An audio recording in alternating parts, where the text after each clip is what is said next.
It's Tuesday. You know what that means. Time for another top 10. And if you've been following my very clever trajectory as we go in alphabetical order, next up is Druid. What top 10 items do I think are necessary for a master of the wild like the Druid? Some of them I'm sure you already know. But if you want to see the rest, stay tuned.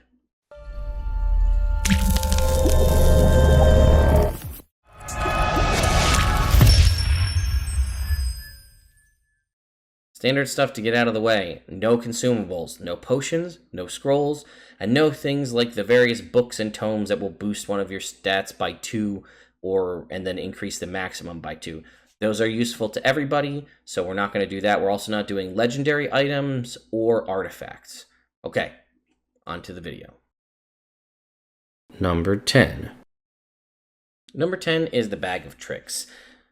It doesn't necessarily need to be used by a druid. It's actually a very useful item for anyone ever. But I think the idea of the druids having animals that they can summon or have with them is relatively a commonplace thing that people think about. Obviously, there are subclasses that make you better at this, like, say, the shepherd druid. But the Bag of Tricks fits in there well. What is the Bag of Tricks? There are 3 different colors: gray, rust, or tan. I'm not going to go into each one.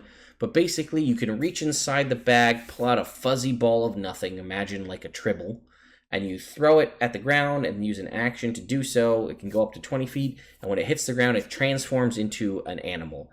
You roll a d8 based on what bag you have, and then it turns into that creature. You look up whatever the monster is in the monster manual, and you have it. It vanishes at the next dawn, or when it's reduced to 0 hit points. It's friendly to you and your companions, acts on your turn.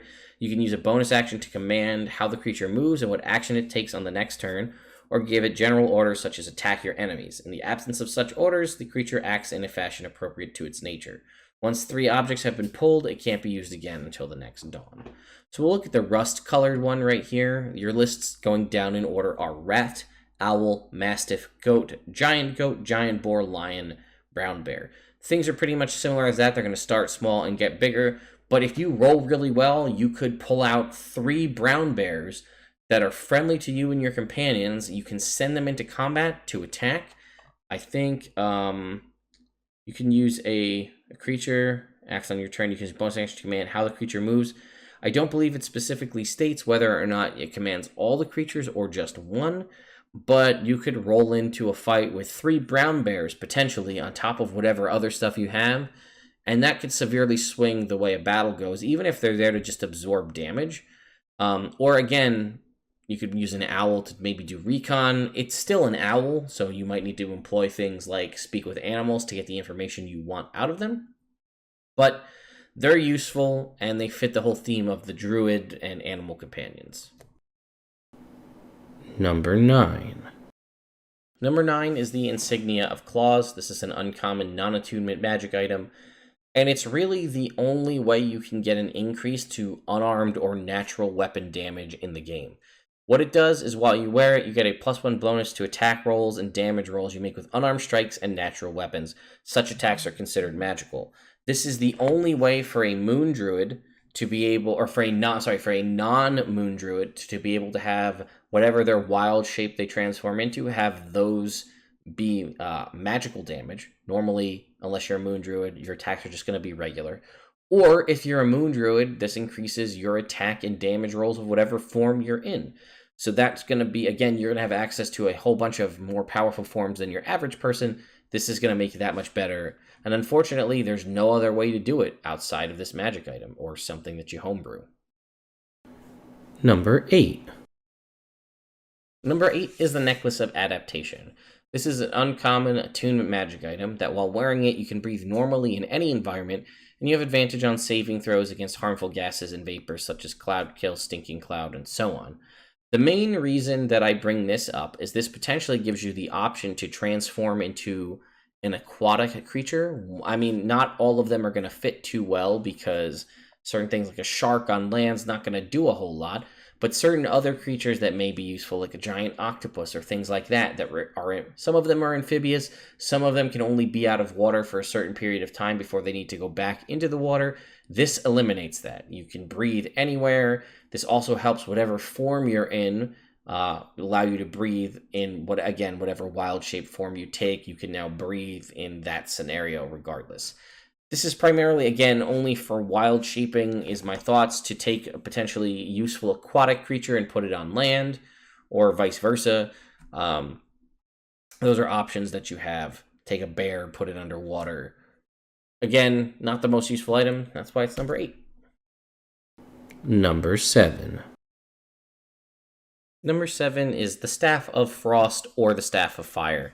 I'm going to talk about the Staff of Fire because I think it's more useful. You are one of the few classes that can attune to this very rare item, and while you hold it, you gain resistance to the damage. Again, we're talking about the Staff of Fire here, so this is going to give you resistance to fire damage while you hold it, which is great because fire is a super common damage type, and it has 10 charges. You can use an action to expend 1 charge or more to do one of the following.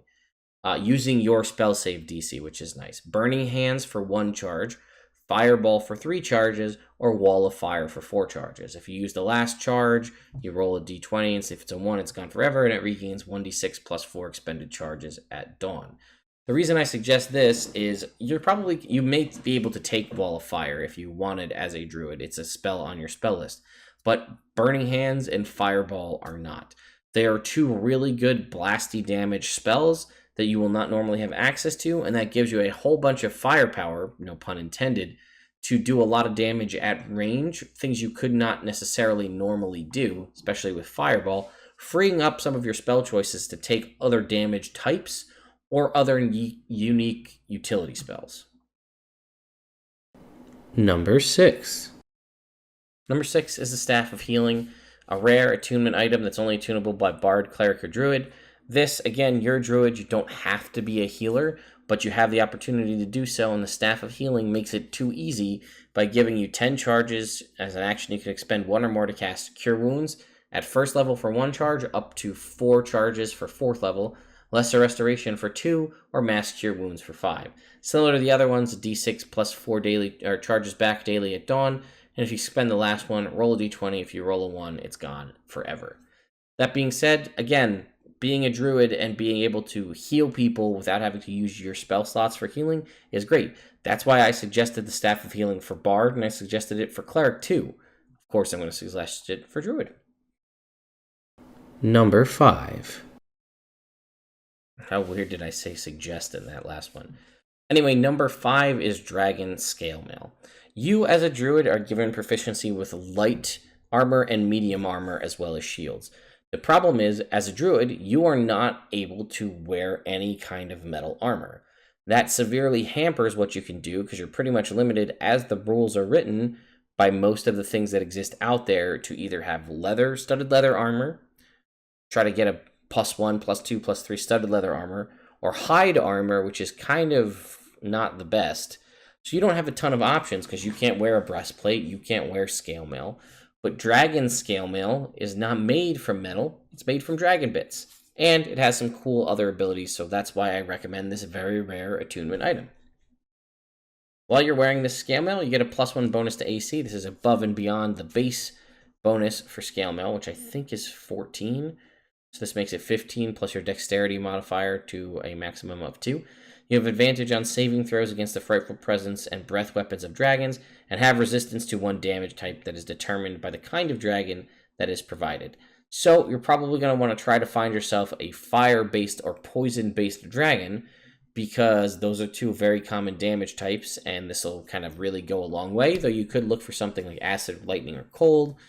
It'll still be useful when it happens, but fire and poison will come up more often. Additionally, you can focus your senses as an action to magically discern the distance and direction of the closest dragon within of the type of armor. So if it's red armor scales, it'll be for red dragons, within 30 miles of you, which is a pretty substantial distance.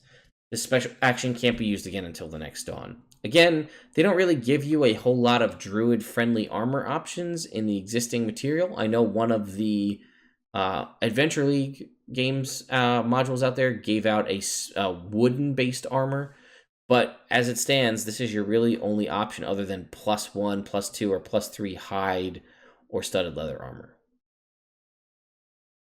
Number 4. Number 4 is the Ring of Spell Storing. I've suggested it pretty much for every caster so far, and I don't see that changing. This rare attunement item lets you store up to 5 levels worth of spells inside it. You can choose to have other people cast spells in there that you wouldn't normally have.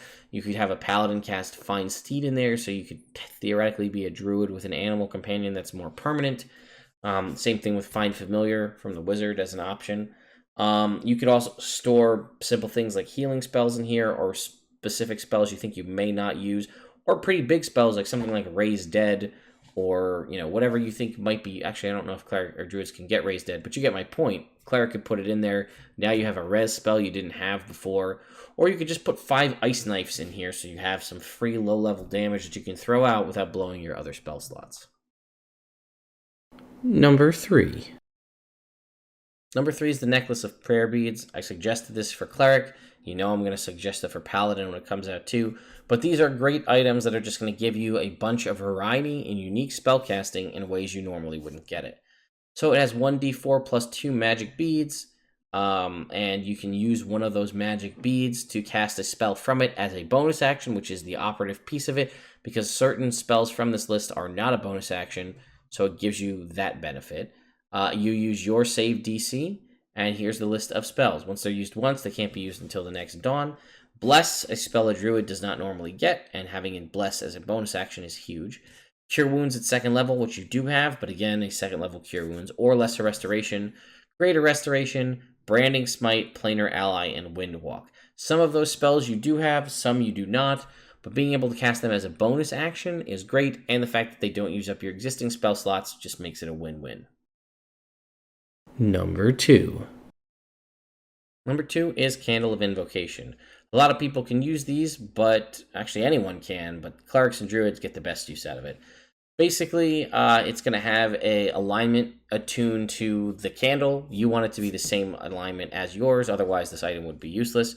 When it's activated, it requires an action to light. After burning for 4 hours, it's destroyed. You can snuff it out early, but you can use it in 1-minute increments. While it sheds dim light in a 30-foot radius, any creature that's in that light whose alignment matches that of the candle makes attack rolls, saving throws, and ability checks at advantage. In addition, a cleric or druid in the light whose alignment matches the candle can cast first-level spells he or she has prepared without expending any spell slots, though the spell effect as if it was cast. Though the spell's effect is as if it was cast from a first-level slot. Alternatively, you can light the candle for the first time and cast the gate spell using it and destroying the candle in the process. Again, a druid or a cleric with essentially unlimited first-level spell slots goes a long way for healing or even base damage. So this also works if one of you has it, the cleric or the druid, and you both happen to be of the same alignment. You both can get the benefits of this as long as you have one near you. It's just a great item overall and seems like a no-brainer. Number 1. And I'm sure to no one's surprise, the number 1 item for druids is Staff of the Woodlands. It's a rare item, usable only by druids. You can use this item as a +2 quarterstaff, getting a +2 to attack and damage, as well as a +2 bonus to your spell attack rolls. It also has 10 charges, regains 1d6 plus 4 of those charges daily at dawn. And obviously, like everything else, if you expend the last one, roll a 20. If you roll a 1, it's gone forever. You can cast the following spells from it, utilizing the charges as an action. Animal Friendship for 1 charge, Awaken for 5, Bark Skin for 2, Locate Animal or Plants for 2, Speak with Animals for 1, Speak with Plants for 3, or Wall of Thorns for 6. Those are all great spells that you could typically gain access to as a druid. You're now going to have those for free. But the optimal reason that you'd want to have this above the bonus to your attack and damage roll if you want to use it as a weapon, or the spell attack rolls, is you can use an action to cast the Pass Without Trace spell unlimited amount of times without using any charges. As we've discussed in the past, Pass Without a Trace is one of the best spells out there for stealthing. It is the best spell out there for stealthing other than invisibility. And this lets you do it for free forever without ever expending a charge. The only downside is it does use your concentration.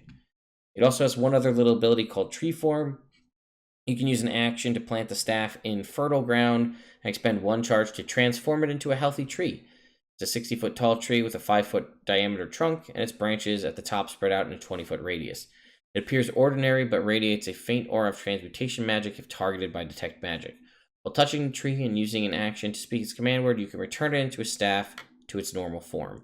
Any creature in the tree falls out when it reverts to a staff. So this could be a great way to hide it so that other people don't get it from you. It's just a tree in a grove in the forest, and you can get away with it. Or if you really need to get up a tree to get away from something that's ground-based, you plant the tree, you climb it, and there you go.